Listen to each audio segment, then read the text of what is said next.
Isang batang babae ang nagtanong sa kanyang ina, paano nagsimula ang sangkatauhan?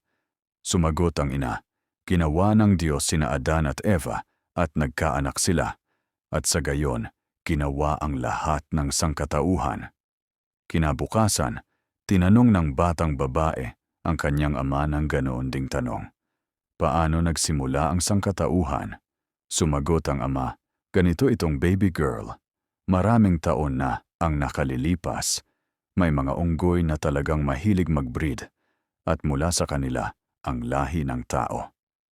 Nalito ang batang babae na ito.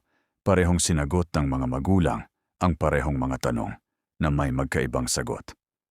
Kaya kinabukasan, bumalik siya sa kanyang ina at sinabing, Mommy, sinabi mo na, ang tao ay nilikha mula kina Adan at Eva.